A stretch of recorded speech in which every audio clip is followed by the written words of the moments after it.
Hi, uh, today we have a discussion with the topic of cell search. Okay, the topic is cell search. So, first we wanted to know what is the use of cell search. Cell search is nothing but collectively are called it as combined procedure for measurement, evaluation, and detection process. So, measurement, evaluation, and detection process. Here, this is related to cell selection process because user equipment goes through this search process first before it goes through the cell selection. Okay. So also this process influence greatly on energy consumption of user equipment during the idle mode. Okay.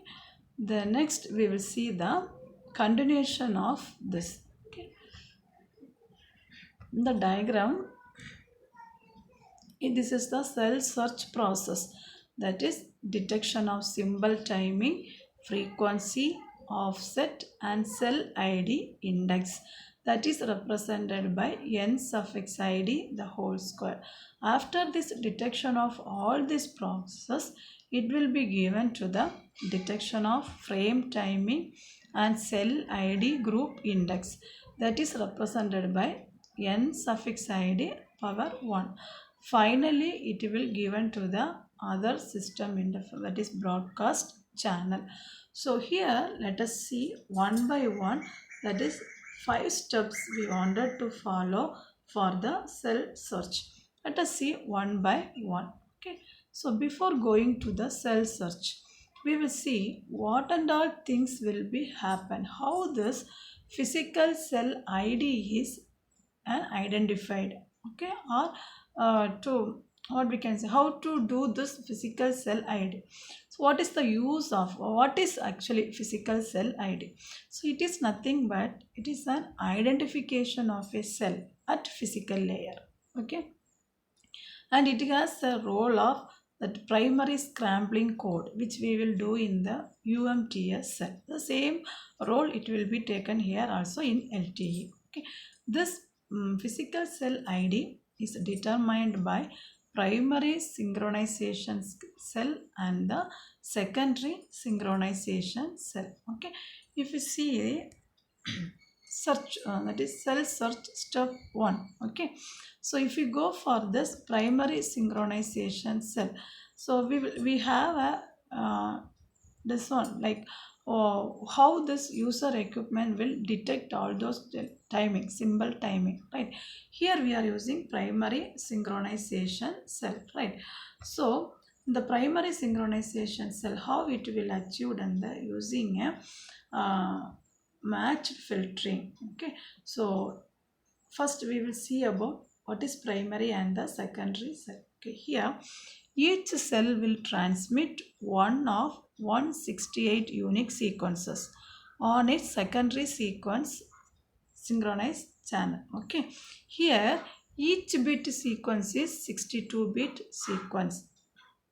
Now, the primary synchronization channel carries one of 3 unique sequence, that is 62-bit Shadov-Chu sequence. Already we have explained Shadov-Chu sequence is nothing but mathematical sequence. That is, whenever we apply a signal in the sequence, it will arise a new signal with constant amplitude. Right.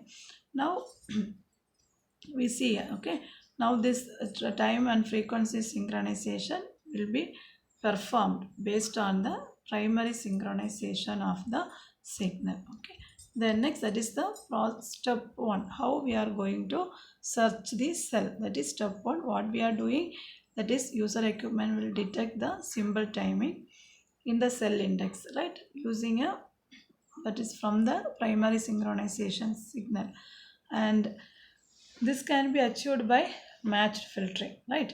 The next we will see step 2. Here, here the cell ID group index will be from the secondary synchronization cell. That is step 1 from the primary, second step 2 we are going for the synchronization cell. So here What is that? NID1. Okay, this will be detected by the shift in the M sequence in the received signal. Therefore, to detect the frame timing, we required the pair of secondary synchronization cell and the different structure. Okay, the secondary synchronization signal is having a different structure, as well as the primary synchronization signal is having the another different structure. Then here, how that index we have keep on reading, right? So I wanted to tell one more thing here, that is nothing but how you are going to identify uh, this one, that what we can call it a cell index, the physical cell ID. That is nothing but if you go there, we will get 3 into, that is NID is equal to 3 into group of cells. This formula will be there, 3 into N1. While explaining the formula, it will be very clear. In the cell search step 3, here we are going to detect the broadcast channel. Okay, so this from the to obtain other physical layer information. So the physical layer information are such as system bandwidth, how many number of transmit antenna is used, and what is the system frame number. All those things can be in the step 3. Then if you coming to the step 4, here we are dividing the total system information into master information block. That this master information block will be transmitted only on the broadcast channel. Okay, and the second thing is SIB, that is system information block. This will be transmitted on the downlink shared channel. So in the step 4, so here in the step 3 we have seen that we are going to detect the system bandwidth, how many number of transmit antennas are used or required, and what about the status of system frame number.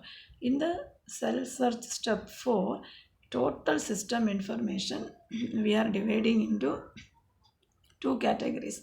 That is, one is master information block, another one is system information block. In the master information block is transmitted on the broadcast channel, and system information block is transmitted on the downlink shared channel. Then step 5, here